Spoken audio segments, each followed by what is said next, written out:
Welcome, welcome, everyone. We're going to start very soon. Excited to have the Phils on PinTech Live.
We're starting now. Hello, everybody, and What's going welcome. on? Welcome, Phils. We have How's it Phil going? Jr. and Phil Sr. here with us from the Phil's Pinball and Arcades. Yep, Thanks for yep. joining us. Absolutely. Thanks for having us. We always look forward to doing things with Marco Pinball and everything that you guys have been with us and let us come along and do the shows with you guys and everything. So it's been fun and so this feels natural. Yeah, it really does. And it's Yeah. been cool the past year and a little bit longer than that. The Phils come to Southern Fried Gaming Expo with us and also Soda City Comic Con and do this awesome Sick Bay booth.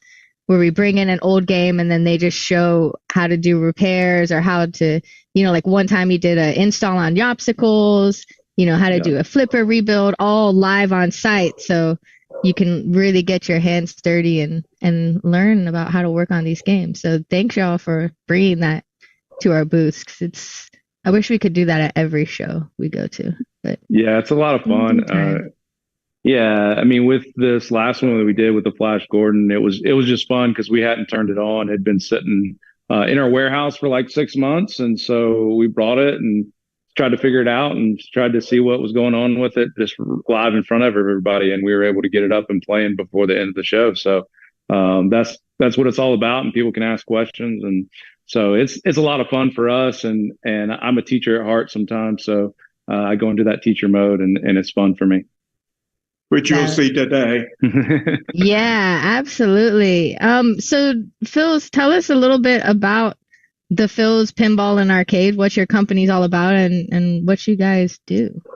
Yeah, so this kind of started on just a whim for us when it was probably 7 years ago that me and my dad were just trying to find something to do together, and so I ended up finding a Centipede arcade, and a friend of mine was going to throw it out, and I said, "Hey, don't throw it out.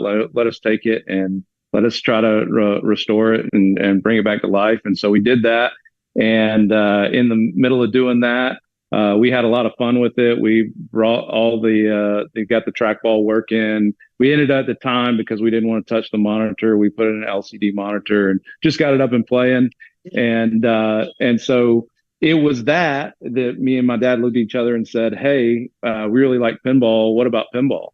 And so we went and found a Gottlieb System 1 Charlie's Angels that was just destroyed pretty much. All the pinball people around our area had already looked at it and already passed on it. But we were green enough that we kept pursuing it. Yeah, we'll take it. Everyone's like, no, not that project. Yeah, so everybody kind of knew about it already, and we kind of made an offer, and the guy was like, "No, I can't take that much. I've already spent money on the boards and everything else." And he finally came back like 3 days later and said, "My wife says she wants it out of the living room." So we took it and took the Clay's pinballrepair.com guide and went straight through that machine from start to finish. And ended up being able to bring it back to life, all the things that were wrong with it. We still have that machine today. It's actually in my dad's bedroom. And so it's in Senior's bedroom, but we have that to this day. And so it started from there and snowballed into where our friends saw what we were doing, and they started letting us work on their machines. And then we had more friends. Shout out to Mike Martin at Upstate Pinball and Arcade Museum. He said, "Hey, I'd really like to get some new machines in my place, but I don't want to pay, $8,000 for them right now. Can you bring some machines in?" And we started rotating and doing a rental system with him. And it led to our other location, Greenville Beer Exchange. And then that led to another location where we're at Pinky's, where we have 10 machines.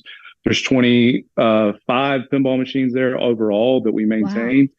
And so, it just kept going from there. So the rentals and everything kind of organically came from all that. But it was the problem solving and us getting to work together and getting to spend time together that really brought that passion forward.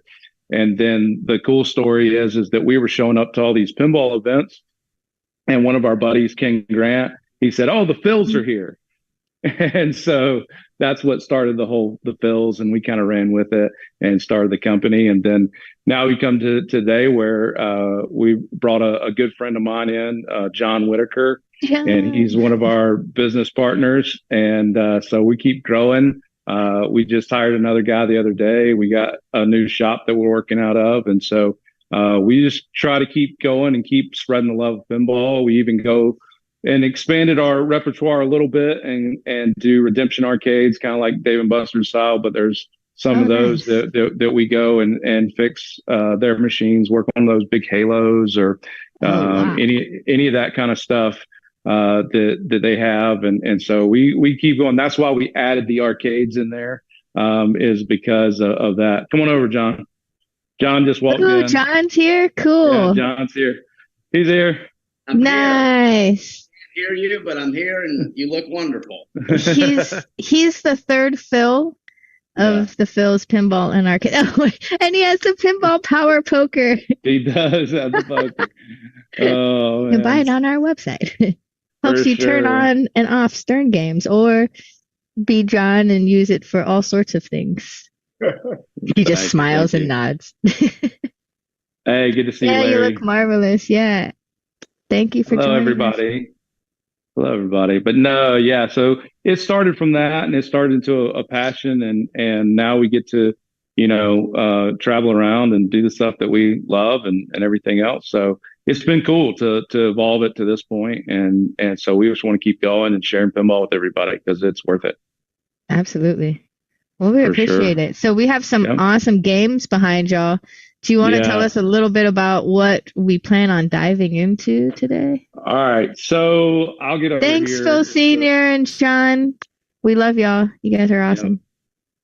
So this one is a customer of ours. Customer brought it to us. Actually, we went and picked it up. And sorry, he said that the lights on it weren't working. There's some issues with the reels down here. There are always issues with that. But so I kind of wanted to dive into the lights today, and let's take a look at that and see what's going on. I don't even know. I told Emoto like right before we got on, I hadn't even turned this machine on yet. And so I like briefly turned it on while we were setting up, just to make sure that it was working and everything was going on it. So We love mysteries on this show. We love I know. problems on it. Before we turn it on, let's do this real quick. Chat, help me out. What are some things that y'all run into where if it's a new to you machine, that you would want to do before you turn a machine on so it doesn't blow up? Anybody got anything? I'm gonna come over this one. Read the chat for a second. What do you want to do before you turn on a machine, a new machine? Yeah. You don't know what's going to happen to it. Yeah. If you just got a new machine and you have no idea, is there anybody got any ideas? Check fuses, unplug it. Unplug it's a good. Well, yeah. You'll need to plug it back in when you turn it on, though. But, check for short between power and ground. Yeah, that's true. Oh, true. Okay. All those things are good. We kind of have a little. Yeah. Go ahead. Check. Make sure the batteries aren't leaking in the back of it. Make sure all the connectors are super tight. Yeah. Too. Pull out the game and blow on it. Yeah, like an old Nintendo cartridge. Pull out the game and blow on it. You gotta put it like under your shirt first, and then go. Do the old Nintendo. Remember style? Those days? Yeah. You got to blow on it for sure. So we do a few things, and all of those things are good. But we go through and check coils and stuff. The biggest thing is I don't want to blow up a board. I don't want anything to happen like that. So fuses would be one of the big things to check. This guy had it on. I know he was good about fuses and stuff, so I'm not going to worry about that too much. But how do you, when you say you check coils, what are you checking for when you're looking at a coil? So that's what I wanted to show. Hold on one second. So if we're looking at coils here, and I'll put it over here. Oh yeah, let me let's see. We'll do this and And I can zoom in a little bit too so we can see. So let's look at some of these coils. We'll do like pop bumpers and stuff. Get right in there. So the big things for me is I want to make sure that they're moving, they're free. Because if they're not free, then that means they've locked on in the past and they're already a troublemaker and stuff. So I want to make sure they're free. So I would go through all of the coils and making sure that they're free and they're not been locked on in the past. Also looking for and kind of pull on all of the wires. Wires should be able to be pulled a good bit because you don't want one of these power wires coming off and shorting out, of course. And then usually I'll take a meter to them and I'll meter some of them as well. It may be a little bit redundant. It may be a little bit overboard. It may be a little bit much, but you never know what condition the board is in. As if they've already done that a couple times where it's been locking on, and you may blow a board because you've got a shorted coil. Every coil should read above 2 ohms. So you get out your ohm meter, turn it to ohms, put it across there, and as long as it's reading above 2, then you should be fine. So we would go through and look at all of those and make sure. And then, visually, I tell all my guys, I say, you want to visually inspect it, but then when we turn it on, also you want to listen to everything, because you'll hear things. You'll hear coils lock on. You'll hear, different things that the pinball machine will do. And I tell them, as you get better with things, even the flippers and stuff, if I flip a flipper, I can tell that's a bad flipper right now, just the way it sounds, because it doesn't have a clang to it. It doesn't have that nice big clang. It's got more of a dud, dud, dud, dud to it. So that means that those pieces in there have worn out and they're making a different sound. And or so if you hear like a jiggling sound, it's the coil stops broken at the end. Yeah. Well, we call them maracas. So that's what we call them and stuff. I do a dance. Yeah. Oh, yeah. When we feel them on the back and they're coming out and stuff, we know we call it, hey, it's maracas, and so we do maraca dances with them. And so it's a little fun thing that we do. But so I just go kind of visually through it and make sure nothing's hanging down, nothing's going to touch ground, nothing's going to ground out, because I will tell you, I've done it the opposite way before, and it's not what you want. I did, it was a no fear one time. I had a no fear from a guy that I thought I could trust, and he told me everything was good, and I turned the machine on, and the first thing that happened was a transistor and a resistor on the board blew up in my face. Not really in my face, but right there in front of me, and I had to cut it off real quick, and then I had more work to do. So that's anything like you can do. What happened to my no fear? Dang. Oh yeah. Was it your no fear that hurt Philip? No, it wasn't her no fear that hurt me. My no fear hurt me. Just my heart though, not physically. Yeah. So, but the main thing that I wanted to look at today is he said there was something going on with the lights. And so we'll turn it on and kind of see what we've got working here and what lights are not working. I think he meant GI was not working. I don't see much over here. And then it may have been some of the back box and stuff too. So we'll take a look at it and see what we find, because it looks like from the top everything looks okay. So we'll keep diving further. So GI lights come on right away. Everybody pretty much knows that. So if we GI is a general illumination. Right? General illumination, there you go. The GI is general illumination. Controlled lamps are anything that's underneath that the game turns on and off. So you have controlled lamps, you have GI. GI is just generally lighting up the game so that you can see when you play. They have GI on the play field and GI on the back box in the insert section. I took that out just so we could see a little bit better and I could stand on both sides of the game. But it's one of those things where in these WPC machines, they had it sectioned out. So you could have, the back lit up, the front lit up, the sides lit up, and they sectioned them out and ran them on different lines there so you could do it. So when we go for it, we kind of need to look around and see, do we see a bunch of burnout bulbs? And we don't see it on this game. You'll be surprised that I have run into a scenario before where all the bulbs were burnt. So I don't know what went through that system. I don't know what happened, but we started looking at it and every single bulb that we pulled out was burnt out. And it was the whole entire game. So they obviously had some high voltage go over the GI lines and burn them all out. But how in the world they got every single one was beyond me. But so you kind of visually look at it and stuff, and then we go, okay, well, these WPC machines are known for having issues at the board. So let's take a look at the board. And I always, just for safety, I mean, there's a lot of things that we can do with the boards on, but I'm just going to get us to turn it back off, and we'll take a look in the menu. Show. Yeah. And so I'm just going to look right away up here, just because I know for me. Can y'all see it there? Yeah. Where do you want to? Which one? Let's see. Let me zoom this in. I'll zoom it in right here. So, all right. So right here is your general illumination section. You got it? Wait, let's see if the chat can see what looks weird on this. Okay. So here you go. This is the power driver board. All your power comes in here, gets divvied out, and comes down here, drives the solenoids and stuff. But your GI section is here. Does anybody see anything in that GI section? Yeah, plug with the green wires are looking rough, right? That's what I was thinking. Yeah.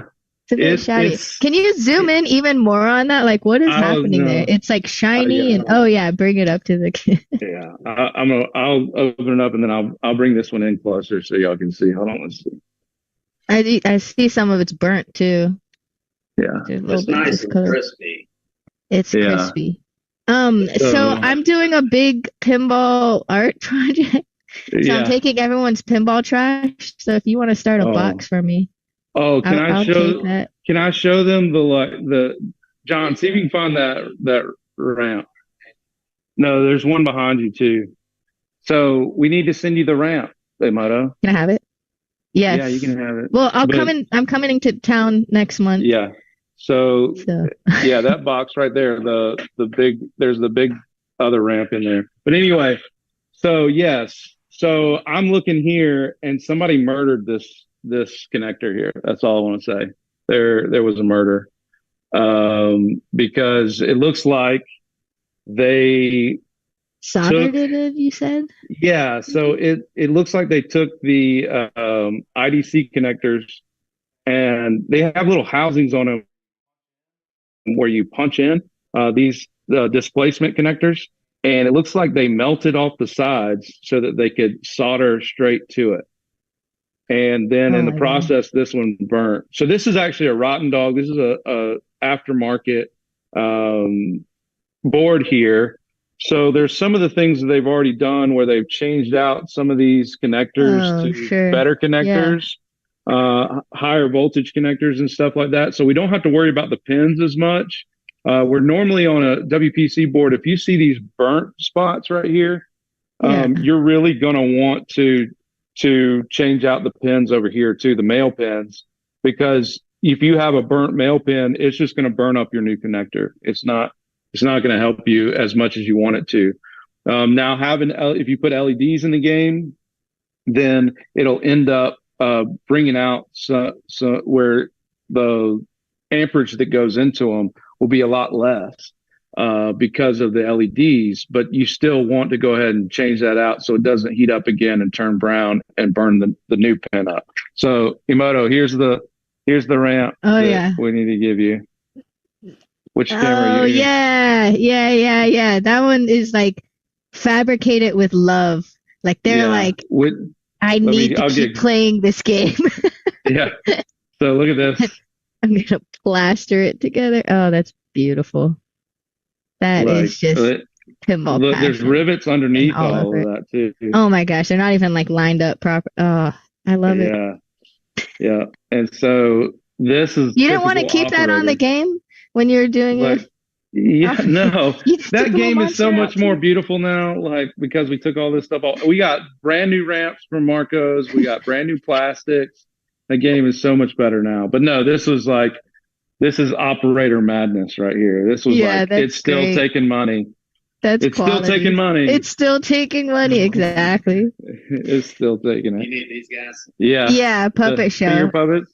Yeah. Have the puppets fix the connector. So with the IDC connector, do you keep with IDC or do you swap to Molex? The Molex thing was something that Kyle was like feverish about.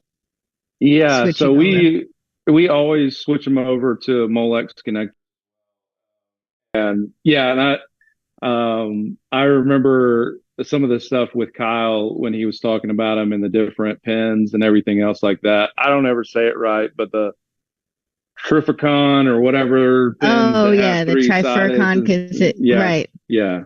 Always get the Trifurcon. Trifurcon Yeah. connectors with. I like them and stuff like that. There's some old school guys that say they're no better because they were, stretch out as well when you take them on and off. But I definitely like them. And but yeah, so this one, it looks like they went ahead and changed out some of these things. But if you look at this too, this person was just trying to keep it. There's actually an extra slot on this one, an extra position.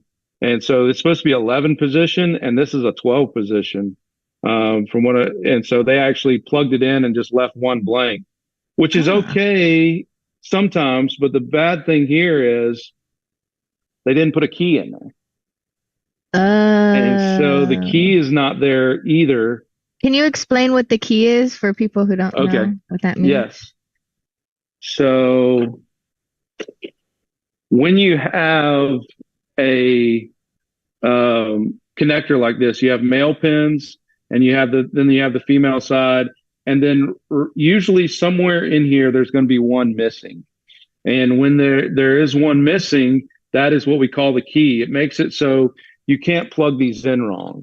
So when they're going here, let's see if these other ones have the key. Some of them are tough to get off.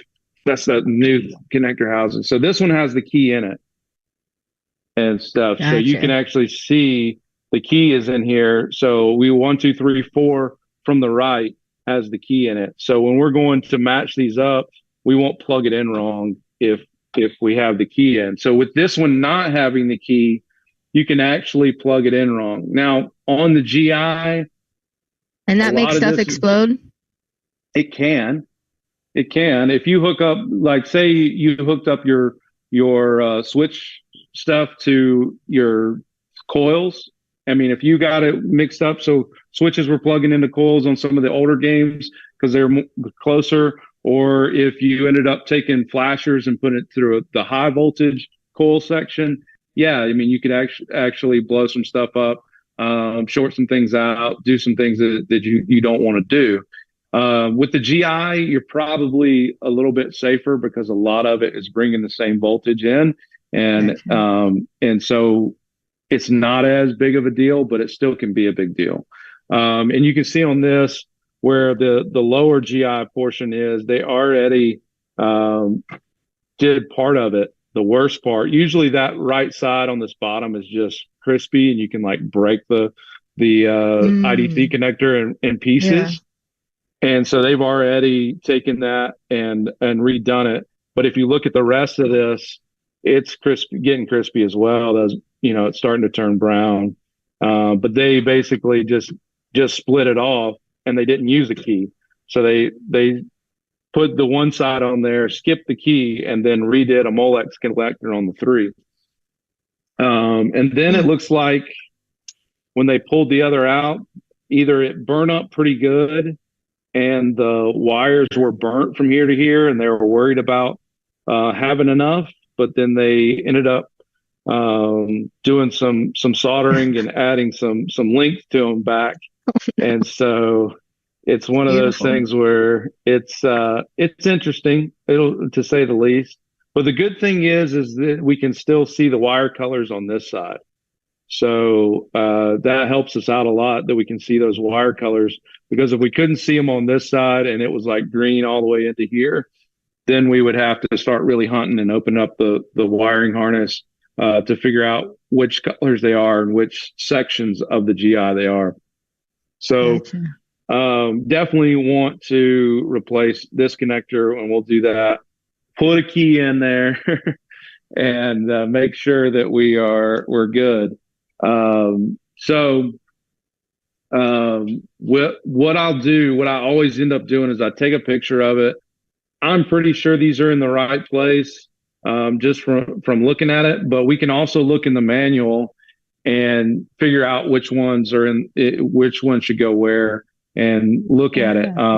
I don't think I have Do you I have have a that manual? PDF manual I can pull Yeah. up. Real quick, this Yes. main camera right here too. Mm-hmm. Can you check to see if it's like on auto iris or auto ISO? It seems like the exposure is changing Yes. based off of whatever the RGB lights in the background. So it's like Yeah. sometimes you get a little dark. And I'm gonna pull up the manual for Who Dunnit. Who Dunnit was an awesome game. Collaboration between Barry Ausler, the legendary, and Dwight Sullivan. Yeah. That's awesome. Who's still making awesome games with Stern right now. And they made some really fun games.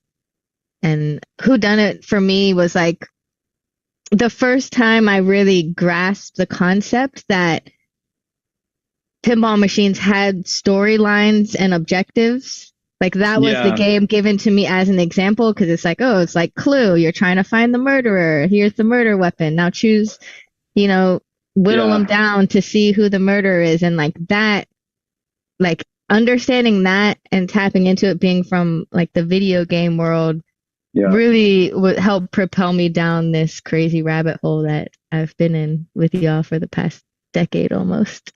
Yeah. Like, there's storylines in pinball machines. Yeah. The crazy thing is that you're not the first person that said that about Who Dunnit. I've heard of at least 2 other stories that are very similar to that, where they found a Who Dunnit machine and they were like, that's where I fell in love with pinball. That's where it started for me. And I think it is because of that murder mystery.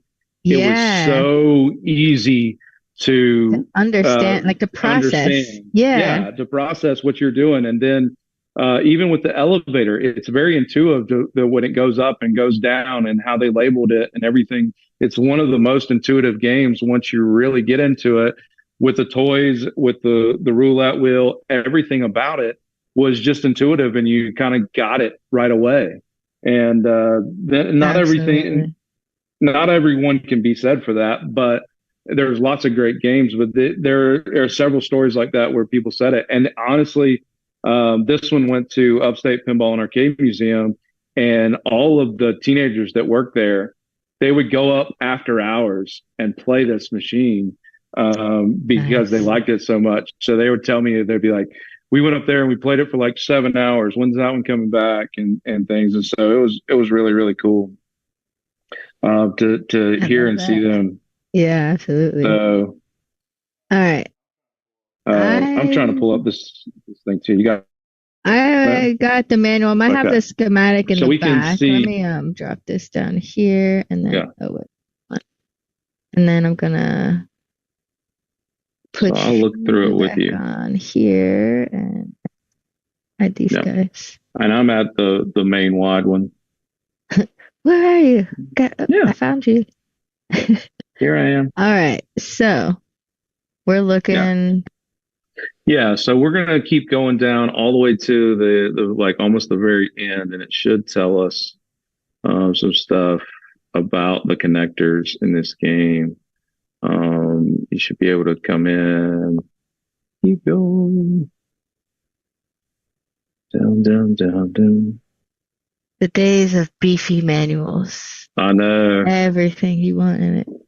Yeah, well, Stern was doing that through the 2000s too. They had like tons and tons. Yeah. Usually at the very end is a lamp matrix. Every connector. Is this what we're looking for? No, that's the control ones here. Let me take it for a second. Oh yeah, go for it. I'm gonna take it. Let's see. Take the wheel. Yeah, they'll take over.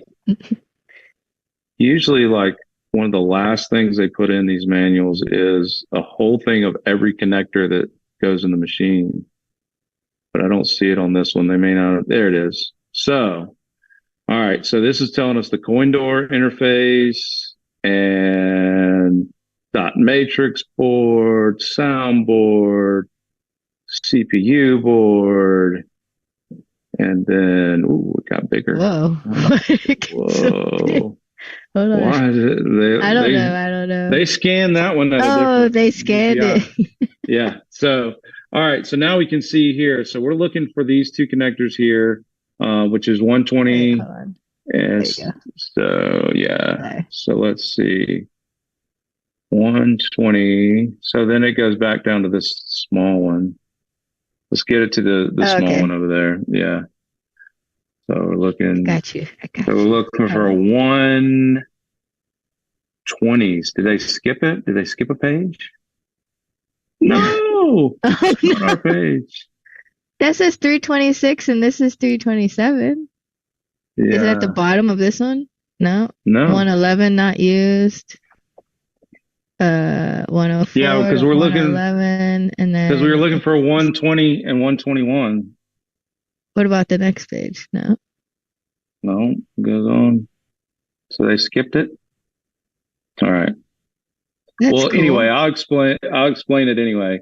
So every single board in the game, it has at the end of these where you can see every single pin out for every single connector. And even when you look at it up here, you can see where the keys are supposed to be. So even if somebody put in male pins and they didn't put the keys in, you can see where they're supposed to be. You can see every single things. And then it also tells you what color they should be. So we can go through and say, okay, a white blue is supposed to be in pin 4, a white green is supposed to be in pin 5. And you can go through and check your whole entire game if like you're worried about somebody who has wired it wrong. I actually did have a Data East Simpsons one time that came in and I started working on it and come to find out the person had wired all of the pins for the displays completely backwards. So they were in the right order. They were just completely backwards. And so it was there, they were backwards. And then there was one connector on the power supply that was completely backwards. But it makes it a lot easier for me to come into a manual and see, hey, this is supposed to be this pin. Here's where the key is supposed to be. Here's where it is. And I can fix that right away. But with, and this roadmap helps you way more. And I always say take pictures of everything and all that. But if it's a new to you game, it may be wrong. Right. It comes out that way. Yeah, I took a picture, but it was wrong. I even had a Genie from the factory be wired wrong. The actual links of the wire were cut. They swapped 2 wires, and so one was longer into this spot, and one was shorter to this spot, and it was completely wrong. So the switches didn't work right, and so it was like when you were doing a drop target, it was scoring like an inlane switch, and when you were doing the inlane switch, it was scoring a drop target. Yeah. And it was just, but also not to even make it more confusing. Sometimes the manual is not right. That is correct too. For example, on my Corvette, there's on one of the, I can't remember if I think it's just the right ramp. There's a place for a switch. And there's like the holes for it on the ramp. Yeah. In the manual, it shows what switch it is and everything. But then they actually didn't end up putting that on the game in production. Like there was never a switch there ever. Sort of thing. But the manual told me there's a switch. So I was like, spot the switch. And I'm like, but I don't understand where to plug it in. And everyone's like, no, none of these Corvettes have a switch there. Yeah. Yeah, so it can be wrong, but it's a good roadmap. This one is another example of a wrong manual, and it's nothing huge and stuff like that. But I was working on Elvira and the Party Monsters, and we were looking at the manual and we were trying to figure out exactly what was going on with the little flip targets, and getting to look at it, and you get into looking at the special solenoid section. And it says there's 7402 chips. There's 2 of them, and one of them does 4 of the special solenoids and one does 2 of them. And so we're looking at it and everything. I get to looking on the board. Well, there's a 7407 and then there's a 7402. And so I looked at the Black Knight right beside it because they're the same system and they had the same too. So I was like, okay, so the manual's wrong.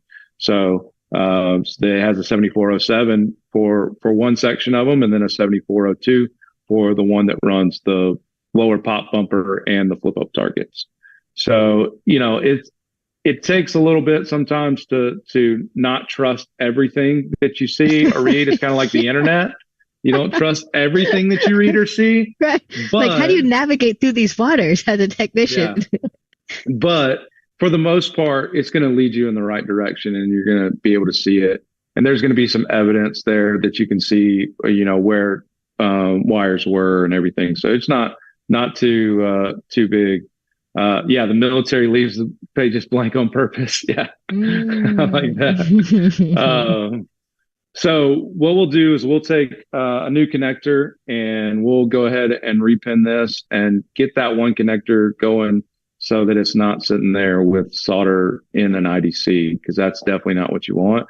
It's definitely not going to be reliable, and it will end up getting you at some point. So how are you going to navigate through which wires are going to go into the pins? Or are you just going to like trust whoever had it before you? We can trust that for right now. There was nothing in there that makes me believe they're in the wrong place, and they look like it. I could go to another game. Sometimes that's what I do. Mm-hmm. I could go to another game and take a look and say, because most of the time you can do cross-reference manuals with other games with same boards. Exactly. Old school, you're right there, because most of them are going to be generally the same. For the GI, there's certain things. Now, if you're talking about coils, you're talking about something that's going to change, between game to game. But if you're talking about basic stuff of GI, it's going to be in every game. They're going to set it up the exact same in every WPC game in that spot. The start button's going to be in the same place. The coin door switches are going to be in the same place. Right. All of that stuff is going to be the same. So you don't have to worry about it quite as much there. But yeah, you can go. We go and look at other games. Same thing I said on these two over here. Hey, let me compare the boards and make sure that this is right, because I see somebody's worked on it before. I just want to make sure that I'm seeing what I'm seeing, and I know that it's correct. It's what's in there, and I don't have a problem that somebody else created, because that's what you're going to run into a lot when you get a new game to you, is that you're going to have a problem that somebody else created, whether that be from operators just trying to get it to keep taking money, or whether that be somebody that doesn't know what they're doing or doesn't have the skills or didn't do enough research. And I learned from blowing stuff up. So you just got to get to the point where you accept, hey, anything can be fixed, and it's not a huge deal. But at the same time, if you've got the knowledge out there to do it, then you go look at it. So I've got a 11 pin here, and actually I should have shown you all this. One of the technician tricks is sometimes we don't have the right size. So I will buy a lot of like 20 position connectors, and I'll just cut them down. So like on this one, let me see if you can see, I cut this one down to an 11 pin. It was a 20 pin, and I just cut it down to 11 so we can do it. So I'm going to need this, and scissors are pinball's worst nightmare. Yeah, for sure. You'd be surprised at what you see when you get games that have been operated for years and years. I saw one time on a Star Trek Next Gen that somebody wanted to hold a plastic in place. So those like hooks you get that you like hang plants from the ceiling? Yeah, no. They had taken one of those and put it straight through the plastic and twisted it in. And it was up over the plastic and into the play field, just to keep it in place so the ball wouldn't get stuck there and stuff. So I've got some little Tripicon pins too. Nice. Or Trifurcon, or Trifurcon? I think it's Trifurcon, right? Yeah. Trifurcon. Yeah, Trifurcon? Who knows? Somebody's going to tell me it's wrong, and then the next person's going to say it's right. It doesn't matter. Yeah. So then we have ratcheting crimpers. I like the ratcheting crimpers. I know Kyle wasn't a fan of these, right? Didn't he always say like, what's the point in these? Yeah, well, and then he finally got a pair and then never used them, but I think they're great too. I love them. because I can put it in there and do. And so let me get you on a better camera here. Yeah. So let's switch to this one. Where are y'all at? You're right here, right? Yeah. It's great. So I have this pin here, and basically I'm right-handed, so I do it this way. But I take this pin and I put it right in. And there's actually two sizes of these, okay? There are two sizes. There's a kind of a one size fits all, and it's kind of in the middle. But sometimes you'll see them, they'll have bigger flares here, and they go on the actual bigger gauge connectors, like these 18 gauge that are in here, those wires. And then you'll have ones that are even smaller than this that actually do these 22 gauge or 20 gauge wires, and they just fit on there nicer. But this was probably the in-between size one. So when you're looking at them, you'll see them sometimes they'll be A or they'll be a B size. And you just want to make sure, like, if you're doing these little wires, you really don't want to use the huge ones because it won't get a good crimp on there. Grab it. You think you can, what you think? Yeah. Can you see this? Oh yeah. Oops, I dropped it. Let me see. It's gone forever. It's gone. Kim says hi, more. Phil. Hi, Kim. And hi, Boo Boo. Yes. Hello. All right. Let me fix this. Yeah. Shout out to Ollie. Ollie is on the team, the Phils.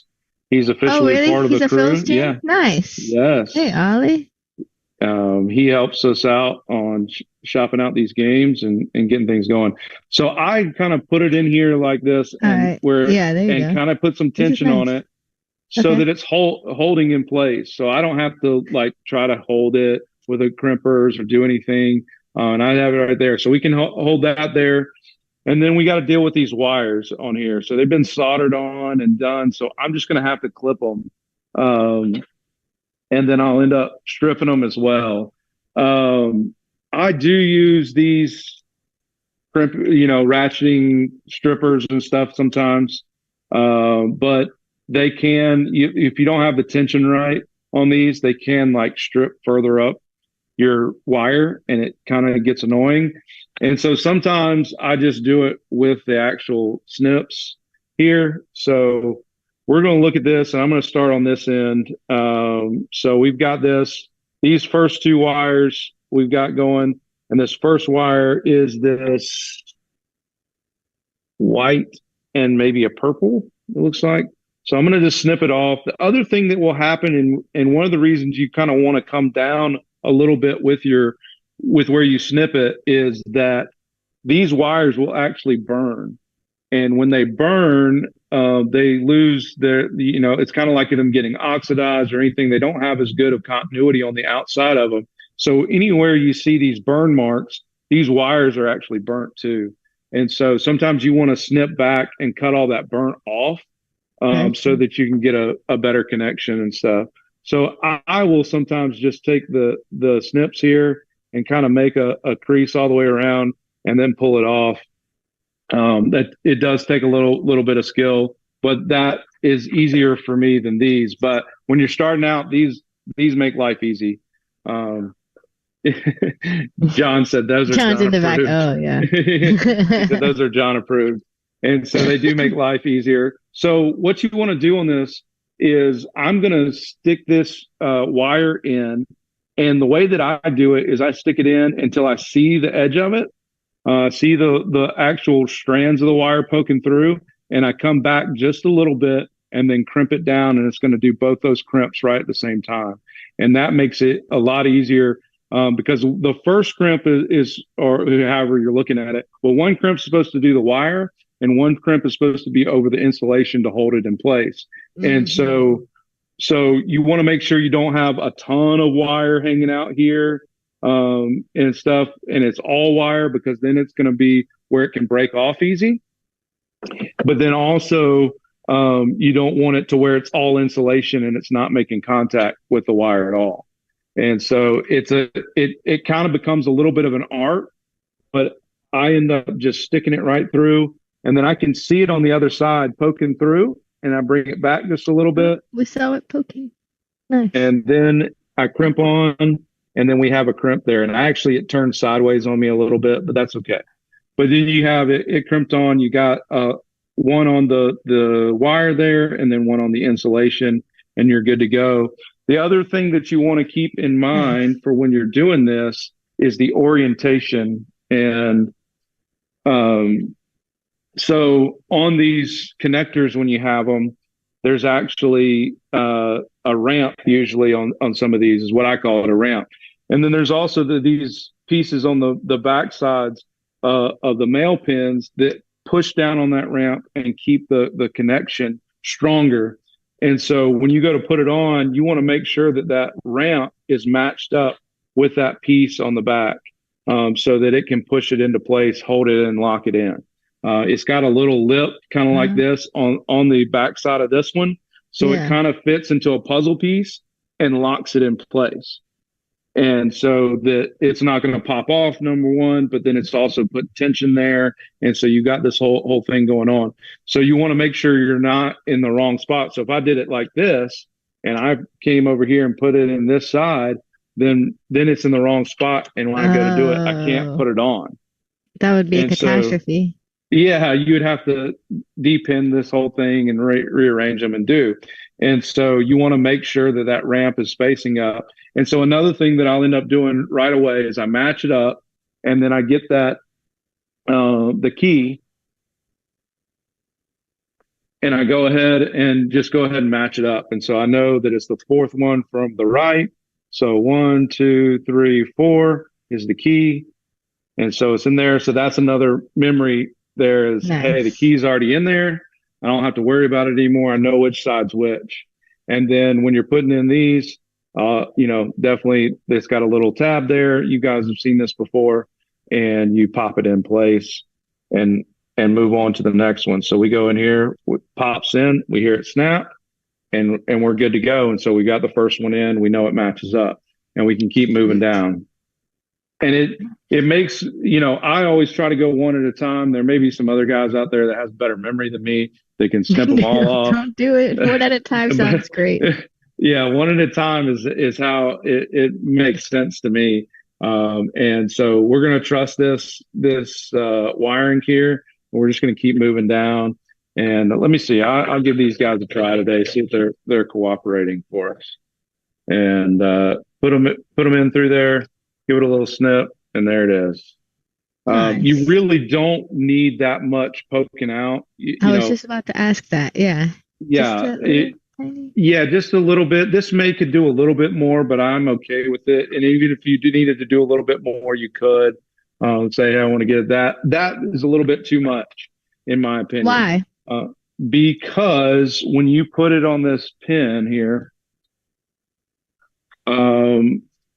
what's going to end up happening is, now you may get enough of the insulation that it's fine, but if I put this in this pin, I don't know if y'all can see that, but there is a lot of it either poking forward or not. And so you can do it, but you're going to have stuff poking out here, and I just don't like it. Especially if it's longer, because if it gets here in any way, shape, or form, and it's just the wires in this crimp, then I can do this, wiggle it, and break it right off. So any kind of vibrations that you have in the game, if you got shaker motors or whatever else, you may come in one day and this wire is falling down because it didn't have that insulation in there. So for me, to make sure that I get the insulation in there, for me personally, I have a kind of a set amount. Now I'll show you a trick. If you don't want to shorten the wire anymore, one of the things that I do to not shorten that wire and to give myself is, a lot of the insulation on these wires are stretchy. And so if you wanted to, you can actually take this and stretch it. Oh, no joke. And it gets shorter. And then I don't have to worry about snipping it and making the wire even shorter, because I messed up or did something or whatever else, and everything. I wanted to keep that same length. And so I'll actually stretch the insulation a little bit and do it. Now, are you doing something to the integrity of that? Maybe, but there are some situations in pinball where I don't want to shorten the wire anymore. It Right. won't reach. It does, and then you end up having to do these heat shrinks and everything else like that. And so this should be perfectly fine. It's in the back box here and everything else. I'm not worried about it. But that I do that just as a trick, just to give myself a little bit more length sometimes or out of that insulation, so that I don't have to end up shortening the wire even more when I make a mistake. Because I don't cut these wires exactly the same every time. And if somebody does, more power to them. More power to them. That's some But so anyway, skills. again, yeah, I'm going to put it in there. I'm going to see it poke through. I see it poking. I pull it back just a little bit, crimp it on, and then that one did a lot better because it didn't turn sideways on me. And you got your Trifurcon, whatever a con pin ready to go. I'm gonna have to Google it. Yeah, do like a pronunciation of it. Let's see. But if you say it in a different language, it's different too. Right? Trifurcon. Trifurcon. Try Yeah. real hard for con. It says try, pronounced like try. Fur, pronounced like the fur on an animal. Con, pronounced like con in connector. There you go. Trifurcon. I will correct my statement. So, yeah. So here we're just going to count them over. 1, 2, 3, 4, 5, 6. Over is how it is. So 2, and then 3 empty ones, and then another one. So we kind of keep that in our heads here. It's so funny how yucky that connector looks and how beautiful your connector looks already. I know. It's like so satisfying. It is like you do it sometimes and you're like, oh man, that looks so good. Right. It's like just a connector, but you get so excited. Yeah, I know. When things are clean and they look good, you're like, oh man, that makes me so happy. I mean, it makes me happy when it's done too, because GI, like the amount of times that I have done one of these connectors on a WPC machine, you can't even count it anymore because you do it every single time you get one that has the old connectors on it. And so for me, just to know it's done and know it's over with, I'm like, okay, that's good. Yeah, the satisfaction for me of just knowing it's been taken care of is, and I'll never have to do it again. Not for a long time, or not unless you mess up, especially with LEDs in there. I mean, you're not going to pull that same amperage. And the old incandescents, as they age, they actually draw more amperage, and that's why these end up burning up, because when they were designed, they're right on the edge of what they can handle amperage wise. And so as the bulbs age, it actually draws more amperage, makes more heat, and it does. So if they would have come in and just like changed out their bulbs all the time, you probably could have gotten longer life out of the connector. But who wants to take apart their game and do that? Yeah. Flipstream says the connectors are only good for so many plugs or unplugs too. Yes. Yeah, you're right there. Makes sense. And that's the tension on them and everything else, and you're rubbing off the coating on there and stuff. So, that's you're replacing a connector that lasted for 30 years? 1995? I don't know math, but a long time ago. Yeah. Well, it's amazing to me how much of this stuff has lasted 30 years. Right. I mean, I don't think they ever intended it to last for 30 years at all. And then they look at it and go, well, it did, But that's kind of like engines and everything else too. I mean, some of the engines and stuff that you see, they're still running today, some old tractors and stuff. I mean, they just built them to last, and the materials were good too. Right. So, the other things on what are some other things that are problematic on a WPC solenoid driver board? Anybody got some suggestions? What are other things that go wrong on a WPC driver? That wear out? Yeah, wear out. Like things you would want to check if you just got in. You just bought yourself a nice old WPC classic. Yeah. What are the problematic things? Solder joints. Not because solder joints. That's true. Very true. What else? I'll point some out in a minute when I get done with this connector. Anybody? Nobody. Where our brain holes are thinking, or the ones that know aren't chatting. Yeah. No, They're like it's all good. saying it out loud, but capacitor leakage from edible capacitor bar? leakage. Yeah. So especially these ones up here that run the 5 volts and all of that, they definitely you got your brig rectifiers and things that can go bad too. But you're on your old WPC boards, not this one that's a third party. Those big old caps, they definitely have some issues. They can actually come, where they get cold solders as well. And you see that a lot as well. They'll do it. And then the other big issue is these ones that have already been, they already replaced, like your AC lines coming in here from your transformer. They take the voltage and put them in the DC. These will get burnt up and have those same type issues. And then you can also have issues at your 5 volts that goes over to your CPU, and you want to change those out as well. If you have your game starting to reset, you're going to be looking at this section and this section right here and figuring out why your game's resetting, because it means that your 5 volts is dropping. Hold on, show that again, because I was trying to change my overlay, but I need to know this. Okay. So right here where your voltage is for your CPU, you have your 5 volts that comes over for your CPU. This one, these connectors here, usually if we start having an issue with the game resetting, one of the first things I'll do is change these out to Molex as well, because they start wearing. But then you also have your 5 volt section over here with your bridge rectifiers and your caps, where it's deriving from. And those are always recommended. At some point they're going to have a life and they're going to need to be changed as well. So if I have a WPC game that's starting to reset when I hit the flippers or do anything like that, then we're going to come in and we're going to look at these 5 volt connectors for the CPU, because it means that the 5 volts on this CPU is losing voltage.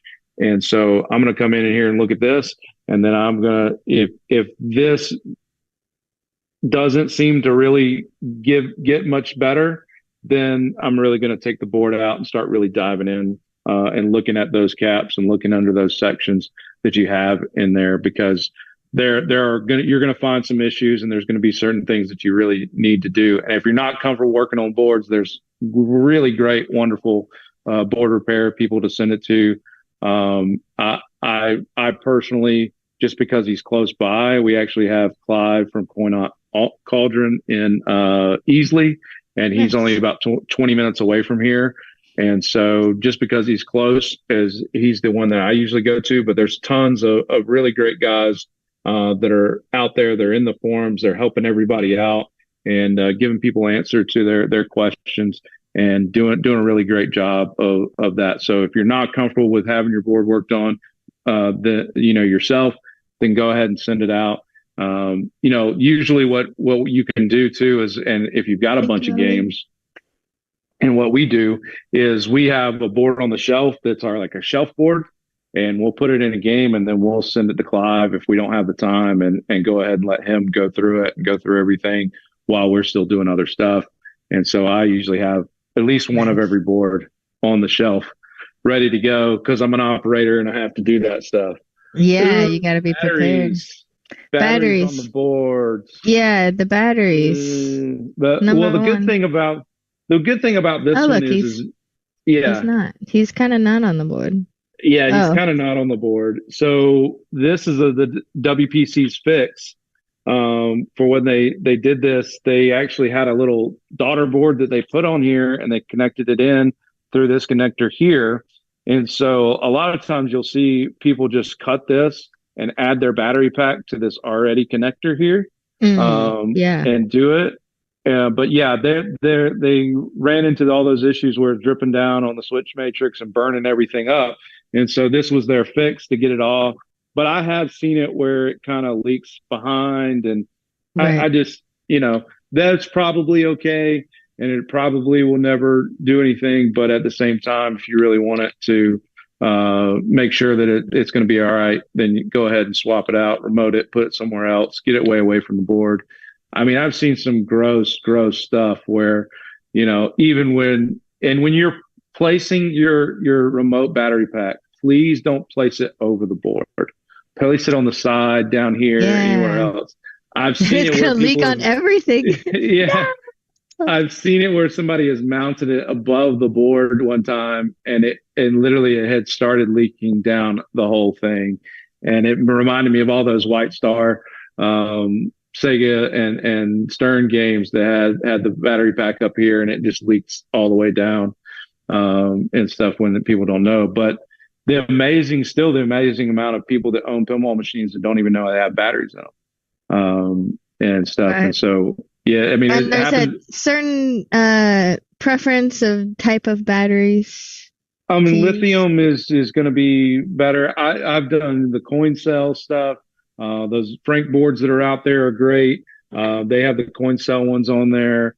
Any of the ones that you guys sell that have the fake batteries that you can pull out and just put regular Yep, like our lithiums RV in. mount ones.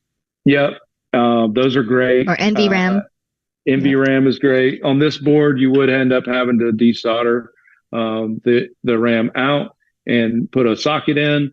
But there's a lot of boards out there that you don't have to do that, and so NVRAM is a great option as well. We do that in a lot of our games, and they've come out with a lot of them that they didn't used to be able to do. Like you didn't used to be able to do the old Stern, like the Galaxy and those machines, because they use two 5101 chips.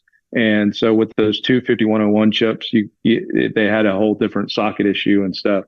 And so they figured those things out and got them. And so I highly recommend NVRAM, and we usually keep some on hand so that when we go to people's houses and everything else, that we can change it out if it's available and they're willing to pay for it. It was pretty amazing when I got my Data East Star Wars and Lord of the Rings. Both of them had the original factory batteries in them. Yeah, that Data East and Stern put in, and they weren't leaking at all. And you knew they were original because they were still like zip tied in, and they're like these weird batteries you don't see off the shelf. And so we've run into that a couple times. Like the Black Knight that's over there. Big bullet dodge. That one had been sitting in a warehouse for 26 years. Lady bought it from an operator at an estate sale here in the Greenville area. Cool. And she bought it and she went and put it in her dad's warehouse. And that Title Fight and Cactus Jacks had sat in her dad's warehouse behind all of his equipment for 26 years. And me and John was the one that got the call on it. And we went over there and we were actually able to cut on every single machine and they pop on in that original condition. And the reason that we looked at everything looked fine. All the stuff was original, but the batteries hadn't leaked because they used to not make alkaline batteries. The alkaline ones are the ones that leak. Right. And so we pulled them out and it didn't even feel like the weight of a penny. They had completely dried out on the inside. And it was just like this really light, hollow thing. And it even had a guarantee on the side of the battery that said, guaranteed not to leak, and had a big warranty guarantee thing on there. And it was some like Raycon or some off. See, they just don't make batteries like they used to either. They don't. Man. Yeah, it is. So it's one of those things, but it was so cool that they didn't leak and freeze-dried batteries. Freeze-dried batteries, that's for sure. But it was cool. I mean, all those games worked and sat there in kind of in a time capsule. The only thing that happened to them is the tops of them got some moisture, and those Gottlieb System 3 games, they use particle boards. So they got those messed up a little bit. So, but all right, we got this. I'm going to do this other connector another time. I think it's okay for right now, but let's just double check. I'm going to put the insert back in, and we're going to see if all the GI lights work. So let's get this the money insert. Shot. Don't add water. Yeah, don't add water. Don't add water.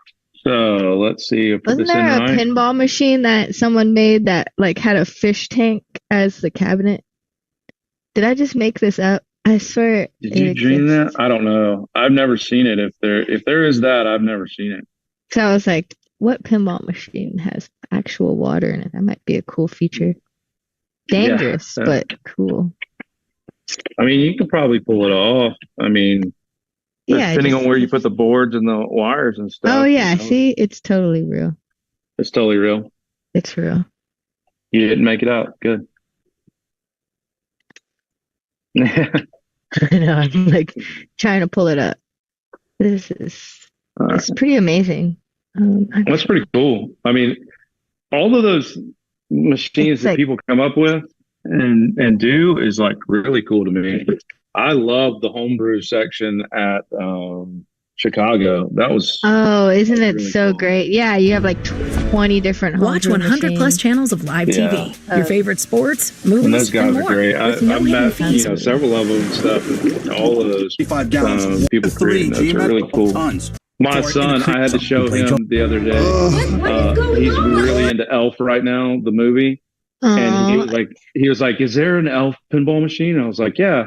One guy, decided to make it, and he was like, really? Can we buy it? And that was his first question. Can we buy it? I was like, I don't think he's going to give me it, but he was super excited. So he made me pull it up. He said, Google it. And so I Googled it and pulled it up and showed him all the features and all the different parts of the movie and everything. He was super excited. He usually brings it to Texas Pinball Festival. Maybe y'all can come to that show next year and play. And there were so many of them. The one that you could battle that was like the old joust that you could battle and stuff. That one was cool. Right, too. The head-to-head one was awesome. Yeah. Oh, look at that. Everything is good. We have lights. Yay. We have lights. We have lights in the back box. We have lights here, and we don't have to worry about it anymore. So that'll be good. I'll do that other connector and put it all in one connector. And same process, right? Yeah. Same exact process, and we'll do it, but we'll put it all into one. And then, we can come in here, and I'll show you guys. Let's see. I mean, you all know these menus and stuff, but I'll zoom out. But you can actually come in and test all the GI individually and stuff too. They have all that stuff in here, which is great. And so this is all of it. Left play field, you can see it coming up. Then right play field, it comes up. Back of the play field, then the insert, and you have all of that coming up and doing it, and then back around. So you can kind of test out, and so if you're having an issue with just like one section of your GI, you can come in and figure out, and it'll even some of these things will even tell you in the menu too which wires colors they have and everything in the menu. So you can kind of cheat a little bit, and it'll tell you more information on some of this stuff. I don't know if it does on this one. Sometimes it's the start. But I know it does on like all your solenoids and everything else like that. You can find the wire colors, what fuses it runs through, all that information, and you can kind of cheat a little bit. So it's good to go through the menu. Mr. J. Crane asked, are all the connectors that you just fixed were simply voltage to the back box lights? That specific connector you fixed. So don't try this at home. Yeah. So yes. That one is all, and that's why, like I show you that so you can see. One is going to be the back box lights, and one is going to be the playfield lights. And they do that for a lot of things. They'll have flashers that go to both as well. So if this had a bunch of flashers up here, these flashers may be tied to a flasher in the game. And so they'll run it through two connectors. One goes to the insert, they call this the insert, and then one goes to the playfield. And so they'll run it like that. I would have just told you right off the bat, but I am actually a little bit dyslexic. And so I get my numbers confused. And so I always have to go back and double check. So that's one of the reasons I look in the manual so much, because my numbers get crossed. So, but yeah, so this is the playfield, obviously, and this is up here in the inserts, and it just goes to the voltage for that. And it's since it's on all the time, it's going to take a lot of heat and stuff because it's just going to constantly be on. It's never turned off, and you're going to have power and voltage going through it all the time. And that's one of the reasons they fail as well. Gotcha. Nice. Well, good job. We fixed it. Yeah, we got it. Yay! That was kind of a simple one, but it was good. There's some stuff with the score reels not the score reels, the slot reels that are messing up too. I don't know if y'all ever had Who Dunnit on stream? No. Yeah, I don't. It's a kind of a rare game, so you don't see it all the time. So I'll just because it's neat, I'll show you guys. Yes. Yeah, let me see if I can get to the side here. I'm going to move this camera a little bit, this main one. And let me see if I can get over to the side here so y'all can see. Yeah, y'all can see. Oh, yeah, actually, there was a question in the chat from our awesome friends, Fellowship of the Silver Ball. Yeah. Assuming that's Ken, right? Is he the main chatter in there? One. No, maybe nice. Brian. It could be Brian. Yep. I love both of them. Either way, he asked if you find a board that does have battery acid leaked all over it, what do you do?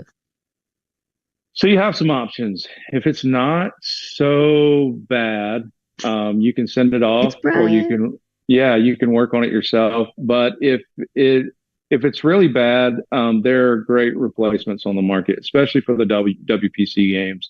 Marco's carries some really great replacement boards, and usually for me, a WPC CPU, the time and effort that I'm going to put into it to do some stuff. If it's not just right on that one chip that runs all the switches and everything out of, and I can't clean it up and sand down and do that one little section. If it's kind of all the way down and got all the resistors and everything underneath it, then I'm just going to chalk it up and go ahead and get a new board for Marco. You can't just put it in white vinegar and swish it around. Sure, but the whole thing about that is that the battery damage that's being done there is kind of like cancer. It keeps spreading. So that's one of the reasons when you actually do a remote battery pack, having a little bit longer of wire is actually a little bit more safety, because even if you have a remote battery pack and electricity is coming through there, it's pulling the leakage with it. And so it'll pull it back actually onto your board from that remote battery pack as well, and it'll actually pull it through. So once it gets into that board, it's going to keep spreading unless you sand it all the way down and get every piece. I don't know of a guy out there that would guarantee their board that they got every single piece of battery damage out of it and the alkaline and the corrosion gone to say that. Now, you could put it in white vinegar. You could give a white vinegar bath. You can clean it up. And will it work for the next year, 2 years? Maybe. But it could cause more damage to other places. Yeah, it's going to keep going and things like that. You could get it contained to the board and stuff, but it's the same thing. We see it a lot on the Bally -18 and -35 machines. So you're talking about like 8-ball and 8-ball deluxe and all of those Bally's and Sterns that came out during that era. you see that corrosion that happens off those boards that were soldered in. It goes up and it gets into the connector, travels back through all those wires, and so you have to make new connectors and everything else. But did you get it all the way out of those wires? Who knows? Unless you take every wire apart and look at it. And so there is a point. Yeah, that sounds horrifying. Yeah, there is a point where for me, I just want a new board just for the peace of mind of that. I love original stuff and everything else, but at the same time, what's better and what's cost efficient, and especially with those, because of how common that issue is, people have done a great job at remaking those boards and making them available to us. So I say go ahead. I say the same thing with System 1, the Gottlieb System 1 boards. The amount of work that goes into those spider chips and everything, where that whole section that gets corroded, by the time you actually get it done and do, something else on that board's probably going to go wrong. And so go ahead and get one of the flip boards, for Pascal flip boards and stuff, and put it in there.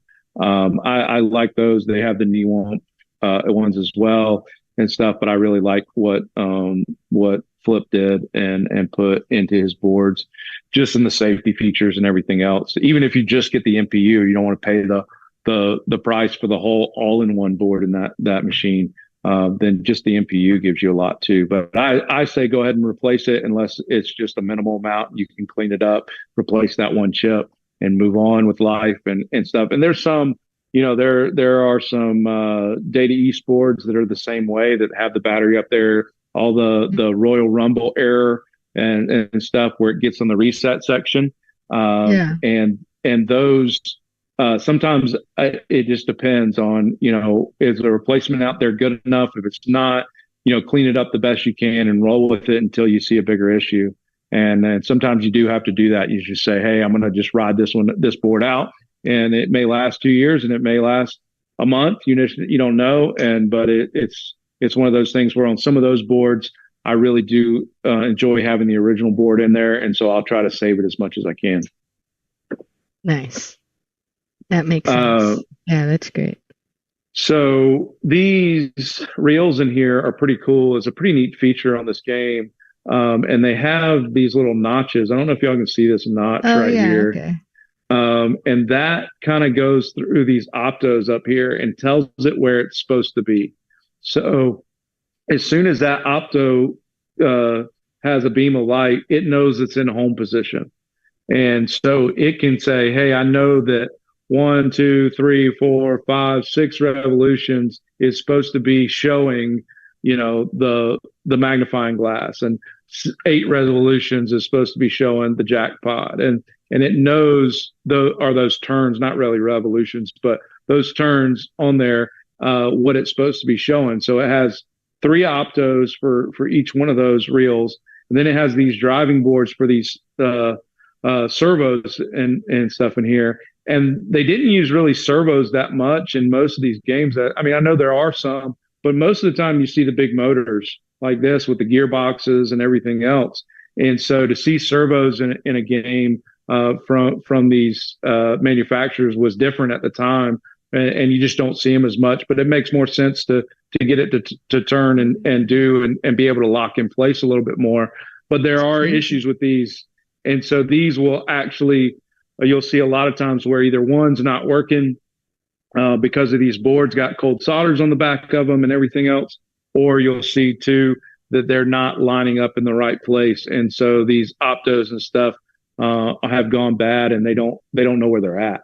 They actually can't find their home position, and they just don't know. And so on the screen you'll see 3 magnifying glasses, but in the middle of your playfield you'll see a magnifying glass, a jackpot, and something else. Oh, right. So it doesn't line up. They're meant to actually line up with the DMD and be the exact same every time. And that's how they coded it to be. But you don't always see it that way. But it's a really neat, cool mechs. And that's one of my things, awesome. And my fascinations with pinball is looking at every single one of these individualized mechs that they made for these games. Right. And it's a new problem to solve every single time you open up a new machine. and figured out how do I reverse engineer and figure out what they did, so I know how to fix it. But no, it's such a cool mech, and I love these. It's kind of like this kind of stuff reminds me a lot of like Johnny Mnemonic when they did the hand and how that whole thing works, and how they're just thinking outside of the box on a lot of it. All right, so we want to move on to tutorials. All right, we're going back in time. Yes, let's go to some Jungle Queen. Yeah, Jungle Queen. And let me switch this. While you're setting up, actually, if you could check the exposure on that camera and turn it down a little bit. It's a bit hot. And then your other handy cam has auto exposure on it too. And then in the meantime, while you multitask, you can also answer this question of, did you have any experience in electronics prior to getting involved with your Centipede restore? And what is your background in electronics? So that's a mixed bag question, but yes, my stuff was more in computers, and so Phil Sr. was a computer programmer, computer analyst for many years, and so we always had a computer in my house. I remember the dial-up phones that like you'd take the phone and turn it around and it would dial up. My dad got tired of telling me how to do stuff on the computer, and so he would end up writing out like the DOS commands and the PK zip and unzip and all that stuff so that I could play the games, because I wanted to play like Frogger and all these different games on the computer. And he would get tired of telling me instructions. Yeah, that's great. Yeah, so he wrote me instructions on how to do it, because you had them on all these discs and stuff, and you'd have to unzip it and then run it off the disc, and do it. And so that's where it got started. But like my dad would come home and I would have the VCR like taken apart and in pieces on the living room floor. And I remember one time a tape got stuck in there and I thought I was going to be in real big trouble. So I took it all apart and got the tape out there, like hook scotch tape, and like tape the actual like ribbon of the VHS tape back together so that you could play it, but then it'd get to that spot and it'd be fuzzy, but nobody else would know and stuff. And so I would do stuff like that where I just straight up. And did that kind of stuff. And you're like sweating, like hurry. Yeah, hurry. Nobody's gonna know. Especially if it was like a Blockbuster one. There's probably at least 2 Blockbuster VHS tapes. I think one was like Indiana Jones or something like that. And I can't remember what the other one was. But they're probably somebody got them and was like, "What in the heck? Why is it cutting out here?" And I put it back together because I thought I was going to get in trouble. And so, but yeah, you learned via survival skills. Yeah, so that was always an interest of mine, and so I've been a geek and kind of a nerd my whole life of looking into things, and so I am very much one where if I want to figure out how something works, I'm going to go do a lot of research and figure it out, and then try to figure out how I can make it useful to me. And so I spend a lot of time researching on my own. I didn't go to college. I graduated from high school, have a couple college courses that I took, but nothing along electrical engineering or anything like that. I really just went out and did research and learned from the people that had already been doing it. There's been people that have been gracious to me and my dad and us that have helped us along the way. People in our neighborhood, like David Kitt, she was a tech here, been a tech for a lot. For a lot of years. He made it available to me where I could call. There was another guy, Miles Bridges, who was collecting and doing some stuff, and he made it available where I could call him. And I've kind of built some relationships. So when some of the tougher stuff would come along, I had somebody that would help me out and show me the way and stuff. And so that's one of the reasons that I'm passionate about this and showing people, that it's not so scary to open these things up and do it.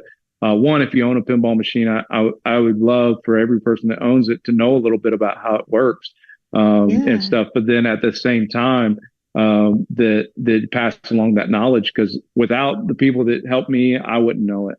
I wouldn't know it to the depth that I know it. And then, all the online forums of Clay's, all of his stuff that he does, the stuff on Pinside, and where you can just research and do. If you're willing to put in some time and to look at it. I used to, I'll tell you this. So when we first got into this and started doing it, there is a Pinball Repair group on Facebook, and people just come in and post whatever's going wrong with their machine. I love that group. Yeah. Yeah. And then everybody comes in and tries to help them solve it. And I would every single night read through that, and I would star ones of games that I liked or thought I may own at some point or whatever else. And so I would just go through and save them, but I would read them. And then if there was one that didn't have an answer yet, I would actually go ahead and say, turn on notifications for this. And so I'd get notifications when people would comment, and I would end up seeing the answers. And then it would be like, 6 months later, I run into that issue, and I was like, oh yeah, it's on there. And I would go back and either look at it or remember what it was said. And so there's so much resources out there. There's so many different things that really help me. And you can actually really learn a lot from, I did it in a big broad way of everybody's input. Let's look at this thing and see what somebody else did before me.